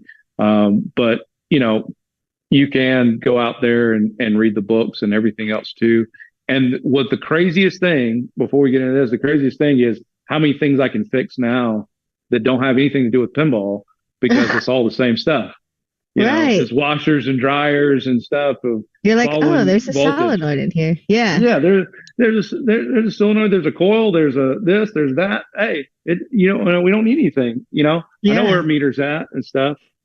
So, as far as awesome resources for learning too, now that we're coming to Jungle Queen, is Fun with Pinball, funwithpinball.com. They do monthly repair clinics that you can sign up for. It's completely free, y'all. I go in and I sign up every month just to watch as an observer to learn. It's a great place to learn how to read schematics, especially, and then just kind of the process of sourcing what the issue might be. And they have amazing coaches on there like David Valansky, who comes on PinTech Live on occasion as Grumpy EM Doctor to show us some cool EM tech repair stuff. And it's amazing all the help they do. So if you actually have a game, like say Phil is trying to fix his score reels and, there's still an issue, he can't figure it out. He can submit what his issue is on that website, and they will take it, and then Phil comes on with his webcam and shows it to these technicians that are all across the country and world, and then they'll help sit there with their schematics and stuff open and help you service your game until it's working, sort of thing. And it's such an amazing thing that they do. So that's such a cool resource, and I'm so much a visual learner, and that's why I would watch a lot of YouTube videos and things like that, and seeing the visual of actually doing it. And so for have somebody there, and I do that even today, where somebody will say, hey, I've got an issue or whatever, and I'll say, okay, let's bring up video chat. Let me see what you're seeing. Yeah, exactly. And doing it. So that's really cool. Go check them out. If you got an issue, reach out to them and see if they can help you, for sure. Definitely. So we've got these score reels here on this Jungle Queen, and I noticed that just some of them weren't exactly right. Some of them were kind of sticky when it gets to the nines, doesn't always come through, and then some of them weren't acting exactly right. So you can have several things go wrong. Sometimes these switch stacks here, they get loose and they just get out of whack a little bit just from the vibrations. Sometimes somebody gets in there with fat fingers and messes with them, and then other times, they just, the whole mechanism itself gets where it's not working correctly. So I did get out my handy dandy Marco's switch tool set Yay, here. switch adjuster tools. Yeah.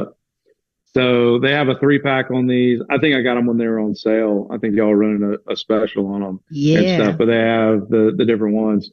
But so we have all the different angles that we need for switches.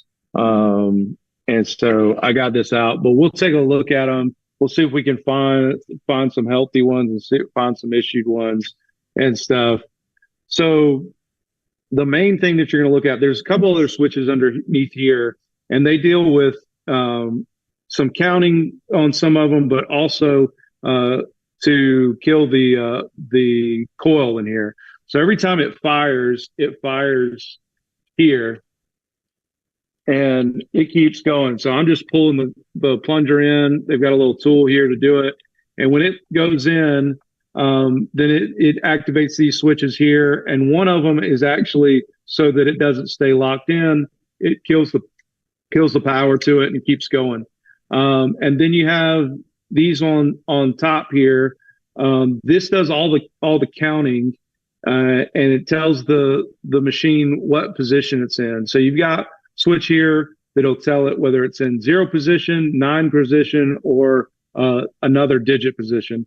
So it really cares about 9, and it really cares about 0, and then all the other ones kind of get lumped together.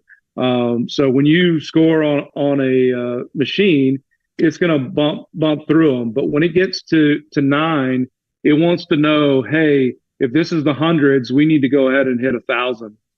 And so it's got a switch in here that's going to bump the thousands. And then when it gets to 0, it needs to know it's at 0 for when it resets at the beginning of the game, and knows that, hey, you're in 0 position. All the scores have been reset. So there's another one that helps it out with 0 position. And so it's got these arranged in here for it so that it can know all the different positions that it's in at a time. Gottlieb on these did a cool thing, and I don't know if I can get it to come across on camera, but these switch leaves here are actually like a Y or a U or whatever, a wishbone kind of look to them, where they have actually 2 contacts coming down and 2 underneath. And they did it for redundancy. So if one of them was out of place, hopefully the other one would hit it and actually get it. And so there would be less errors in these score reels. And so it's kind of a cool, neat feature that they did. You don't see that a lot on the Bally's or any other machines where they did these, that you see that wishbone effect and everything. And so what we want to do is we want to kind of look at them and see what positions they're in and what the switches look like. So in 0 position, you should have it where it looks like with the position it's in, that this switch stack that's on the bottom here should be touching, and then the other 2 should be open. And then it opens the bottom one on 1. The middle ones are closed, and right now this one's open. So it looks like in 1 through 8, it should be where the middle ones touch, but nothing else is touching. So the one on the right's not touching, and the one on the left's not touching, but the one in the middle is. And then we come back to 0, 9, and 0. So in 9 position, it looks like the top one or the left one is touching, the middle ones are touching, and the last ones aren't touching. And so we kind of get a playbook, is what I call it, of what it should look like. And what will happen sometimes, and this one is a little bit sticky, it will stick as it's going around, and it didn't click there. And I can move this and I can make it click. I don't know if y'all can hear that because of the noise canceling on these headphones, but I get it here and it doesn't click, and then I can get it to click. And so sometimes a really hard set will get it to click all the way over, but when they get sticky, there's 2 things that happen. One, all these parts in here can get gummed up. This one's pretty clean and everything else, but sometimes it can it's from somebody misadjusting, and you have some tension on all of these pieces too. And so you can come in here and do, but that one's kind of okay. let's look at a different one. Let's see if we can find one that's a little bit different. This one, let me get it where I can see it on the camera. So this one, we'll go through. Looks like everything's okay. The middle's touching. That one's not. This one isn't. And then it goes right through everything it should. So we're going to 9. It opens the right one, closes the middle, closes the left side. And then once we go back to 0, it closes that bottom one to let it know it's in 0 position and has the other 2 open up. So this one looks great. This one is doing exactly what it should do. And so what I'll do sometimes is if I find a really good one, I'll use it as the model and I'll say, here's a really good one. This one's acting exactly like it should. And it's something that I can refer back to when I'm like, hold on a second, what's this other one doing? It doesn't seem to be acting right. Let me take a look back at the one, the good one. And so this one is really good. It's really snappy. And so every time, it snaps right into place. So we'll keep going. And I just kind of go through and find them all. But I noticed some of these on this second player that weren't working right. And so let's see. All right. So that's in 0 position. So we know that the right switch is closed. The other 2 are open. And then it goes to 1. But I can tell now on this one, it did something it's not supposed to do. So on these, when we were looking at them, when it went to 1 through 8, this switch stack in the middle was the only one that was closing up. Well, if I look at this one, it actually has the left one closed as well. I don't know if y'all can see that on camera. No. Yeah, we can kind of tell for sure. Yeah, so it's closed. And I can see that from here. And so then when we come back around, and we're going to go here again, there's a lot of tension in it, and it's touching the whole time. The middle one's touching all the way through 1 through 8, which is not supposed to do. It's supposed to be open during this time, and it's only supposed to close when we get to that 9 position, and it goes all the way that way. And so I know that this switch has been misadjusted at some point, or hot, cold, whatever, however it came out a position, it's out of position. So I can come back. We're in 0 position here. And what I'll end up doing, taking the switch adjuster and coming right down to the base of this and pulling it out a little bit. And I went a little too far there, pull it out, and now let's check it. So then we go back, it's still touching. So in that position, I'm going to give it a little bit more. I'm going to come out a little bit. Now it's not touching. I can tell it's not touching. It's middle one's touching. so like minuscule. Yeah, it's tiny amount when you're coming with these. And really, when you're working with EMs, I've heard people say before whether they give it a harsh adjustment or a mild adjustment. And sometimes you have to be a little bit harsher with it if there's been slop in these and they're a little bit different, or a little bit worn. You may want to give it a more harsh adjustment. But if you can get it a minor adjustment, a mild adjustment first, then and see if it's working. Then if you have to come back, you can give it a little bit more. And then there may be a spot where you recognize that, hey, these are touching when they're supposed to, but they're not registering. So then that's when you would clean them and everything else. But so on this one, we can tell now these are good on the right. The middle ones are touching and the left is not.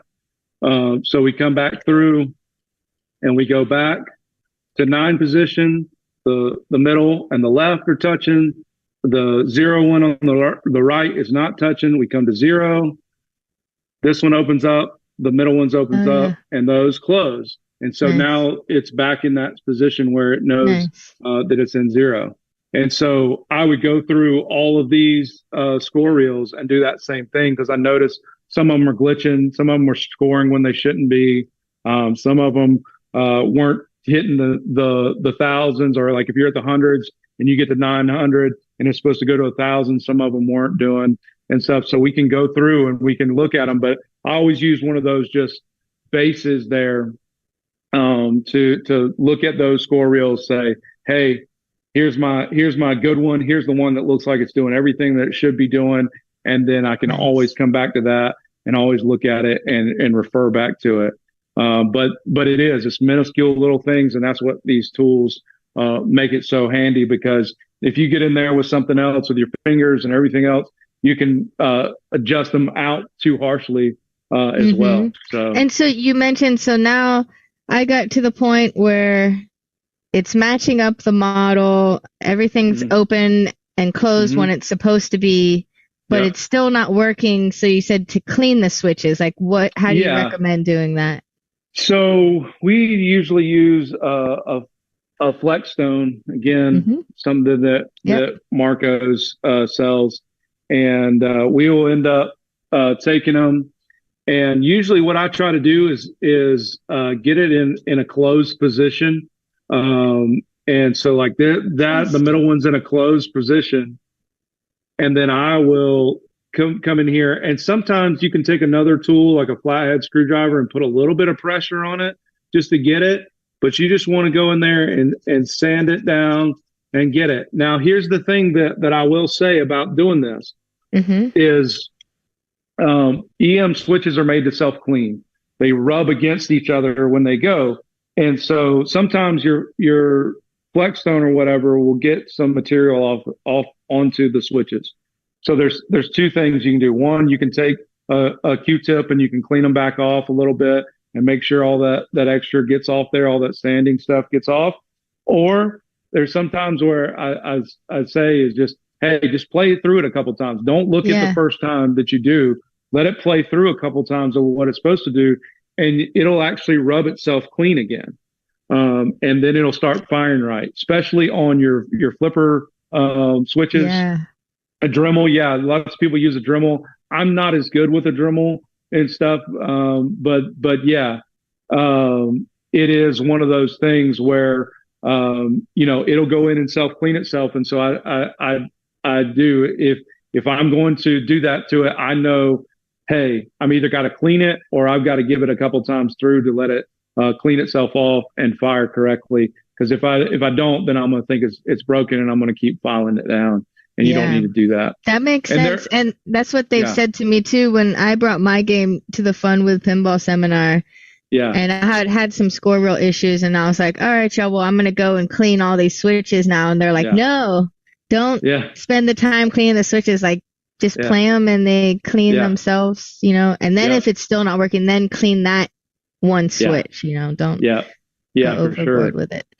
And it's one of those things. There's some of those guys out there that say just like, hey, just take the EM and go all the way through them. And me, I want to just kind of play them. I'll get an EM that's not working, and one of the first things I do will just be going through and start hitting all the startup relays and stuff, and just get it to do something, and start cleaning those switches off. So even if the score reel starts moving over and over again, or anything, if I can just get some life out of it and get those switches moving again, it's going to get healthier and healthier, just because they're going to start self-cleaning and everything. So I'll do that a lot of times, where I just kind of go in there and start poking them and getting all those start sequence relays going. Yeah, that's what Mark was always about, the founder of Marco Pinball. And he was like, the pinball machines want to be played. They need to be played. Like the EMs, like, you need to play them to keep them operational. The longer they sit without being played and enjoyed,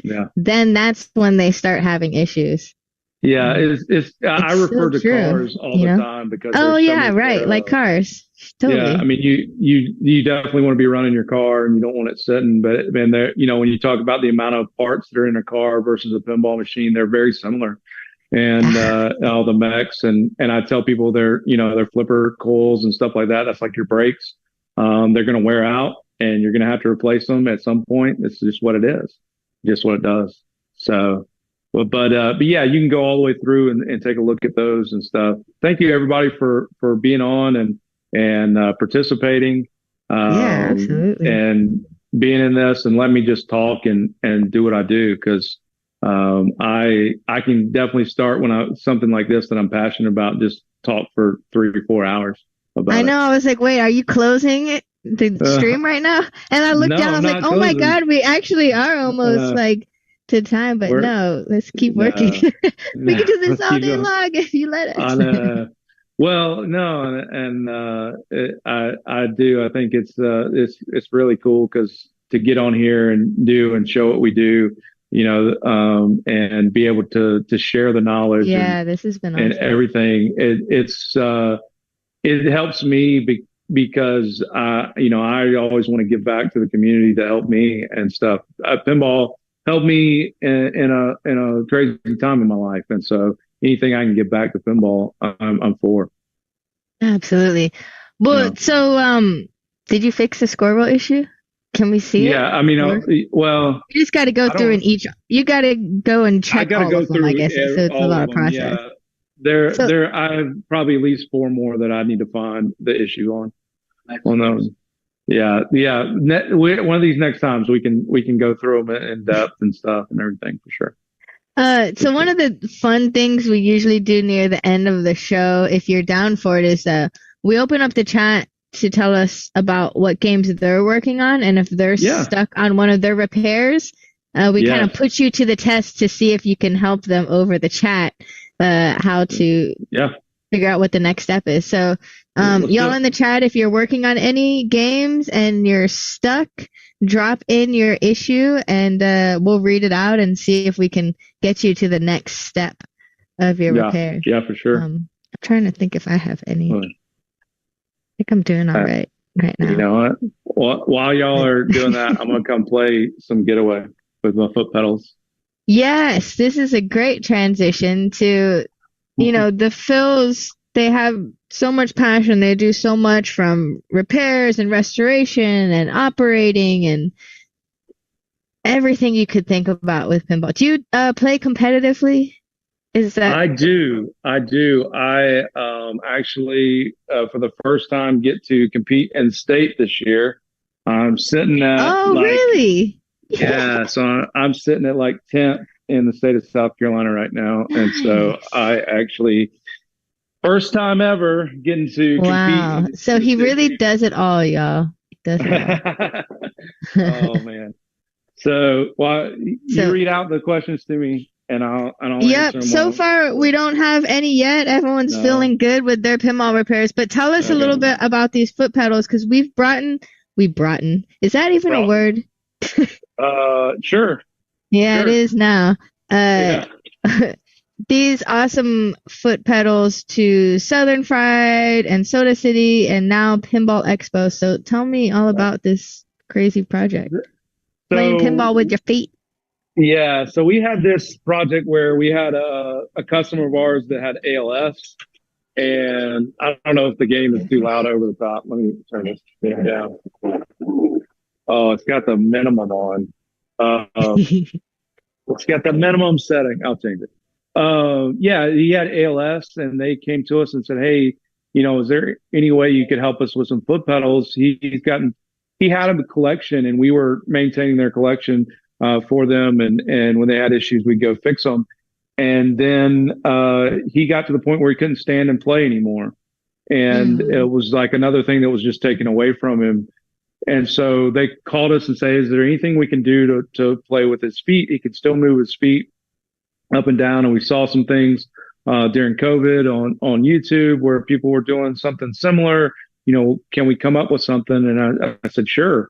And so we kind of the crazy thing is that we kind of dropped all of our stuff. People's machines got put on hold. And so me and John kind of went into the lab and kind of said, hey, what can we do? How can we do it? And we started coming up with these foot pedals that we did. And we took him to his house. I ended up putting an auto plunge in the Adams family that they had so that he can auto plunge it. And I actually put it on a power supply that had a voltage regulator in it, a dial, a potentiometer where you could change the voltage. And so we actually dialed it in so he gets the skill shot every single time on it. Oh, And so that's so awesome. That every extra single little bit of love. yeah, so every single time he launches, he gets the skill shot because it's dialed in for it. And so we went through and made some adjustments to the height and everything for him, so that he could play it. And he has a wheelchair that could, come up higher and things, and he could actually sit at a machine by himself and play. And so his wife could leave him there for 15 minutes or so, and he could actually launch the ball, start a game, start a new game all by himself. And so that was the whole part of it, was giving him something back. And through that, and through us showing that, and you and I talked to Moto about, when I asked you if I could bring those to Southern Pride, and then you said, hey, I know some other people doing the same thing. Let's all get together. And we had that whole lineup there where it was us and Rusty with his one-handed controller, and the Inclusive GameWorks team with and Joe with their hand controller, and we're all kind of going for the same goal. And so we had this whole lineup of all these games where people could come and see them and see what they're about. And it's just cool. It's another way to play pinball. It's actually different and hard and stuff. And the Bob, the guy that we did this for, he was really good with it. I mean, he was beating his family with his feet, and was better at it, And so it was just really cool to see. And to see him smile and have something given back to him was a really, really cool thing. And so it kind of just sparked something in me and John that we wanted to bring to other people. And so it's been a really cool project. There's some more things on the horizon, and it's just a fun added thing that I didn't think pinball would bring, where you get to give back in this kind of way, where we get to play them and do. And then to come into the room with all these other people with different ideas, and then to see, the need that came from it. Yeah.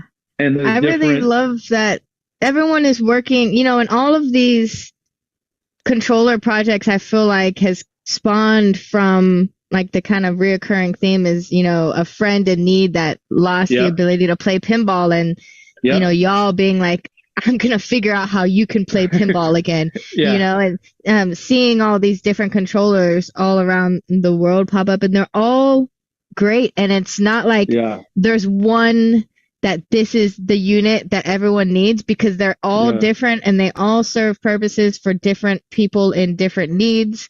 From like, giant shoebox style ones that can sit on people's laps, to the foot pedals, to one you can hold with just one hand. There's a guy at Lynn's Arcade that made one where he can hold on to the actual game, because nudging is an important aspect of his type of flipper gameplay. Joe's nice boxes that are great as far as like big controllers. It's just amazing. And they all help different people for different things, and it's just so great that you guys are all coming together and working together. And shout out to Project Pinball for helping wrangle us all into this. Daniel has done so much getting everybody in the same room and having the connections and things, and he's been the driving force and the most integral part in the whole deal of all of us getting together. And so if it wasn't for him, I don't think we would have been able, we definitely wouldn't have been able to come and show it in Chicago. And he saw how important it was to people. And the hope and the goal is that these can go into the children's hospitals and places that his charity is a part of as well. And so the kids and the families that are going through what they're going through get to do it along with anybody else that's living with disabilities. Because that's the common thing that we hear about people living with disabilities. It's always something gets taken from them. They lose one more thing, daily that they can't do or they can't do by themselves. And so if in any way, shape or form, we can give them back or even introduce them to pinball, they may not even thought that it was possible, introduce them to something and give it back, then that's what it's about. And so the cool thing is that the Phil's Pinball and the refurbing side and the fixing it has allowed us to come to this journey where we get to be a part. We're at the table with people to try to help. And so the things that have come out of this, I would have never dreamed of in my life, that I would be fixing pinball machines and getting to create some of the things that I get to create. And it's because of the pinball community and how great it is that we get Absolutely. to do it and the people in it. And I know people, in hobbies and their stuff around, they usually say the same thing, but the pinball people have a huge heart and they're all willing to help each other. Giving back. There's so many, Yeah. everything's charity driven and For sure. I love it. It's Awesome. so good. Yeah, Expo was a lot of fun. Can't Expo was get a ton of enough. fun. That was our first time at Expo. Awesome. I'm really glad you guys came out to Expo. Both of y'all. It was great to see John's you. been And helping me Senior. this whole stream. Yeah, Senior's in the office right now, but John's been helping me the whole John, stream, you're so handing me great. stuff and doing everything. He does. We're gonna make you talk on the next stream, John.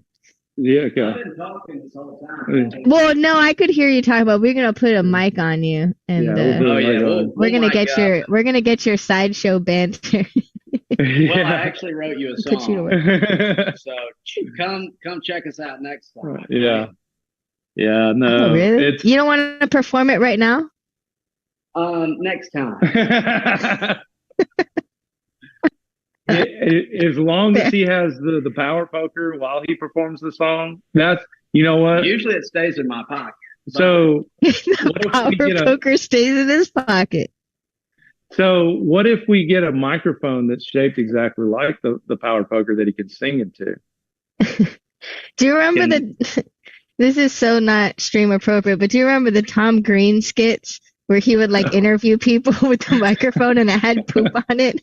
He just kept putting it up to their face and stuff. That's too far, man. Those are the good old days. For strength. Okay, everybody, chat. Love you. We're grateful for y'all. Oh man. Yeah, thank y'all so much for joining us. We'd love to have y'all back on the show again. We're gonna be mixing up, so maybe in like a few weeks or so. Maybe before or after Christmas. We'll see. We're holiday timing now, so it gets a bit more difficult. Holidays.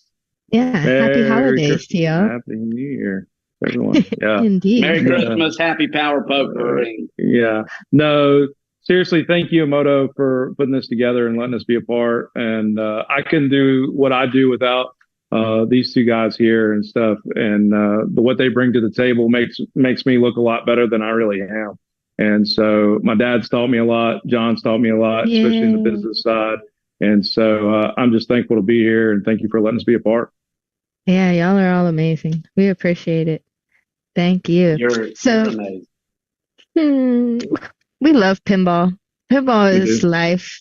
So everyone stick around. We're on Twitch, we are going to raid our good friends. Who are we gonna raid?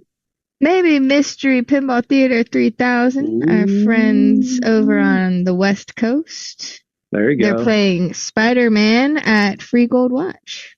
Oh, Spider-Man. I love that game. Yeah. That's a good game. So it is. Or you just play the Supreme version. Oh, yeah. You know the Supreme version? What? Supreme is the Spider-Man playfield. Oh. Supreme Pinball. Like the brand Supreme. Yeah. Yeah. I thought that was the Star Wars Home Edition playfield. Oh. And the Heavy Metal playfield. But maybe I'm wrong. Maybe I'm wrong. Find out. Maybe we're both wrong. All right. Well, maybe we're all right. Maybe who knows? But all right, y'all. Thanks for a great show, and we will see y'all next time. Next week we'll be back at Lynn's Arcade as they prep all of their 40+ games for their big Seaside Champs tournament. That's a lot of work. Walk us through the process on what it is to get games ready for a big tournament. You got a 5-hour stream ready for that one? Yeah, change settings and everything like that. A wardrobe change too. Yeah. But all right, see you guys next time. Bye, Phil. Bye, everybody. Bye.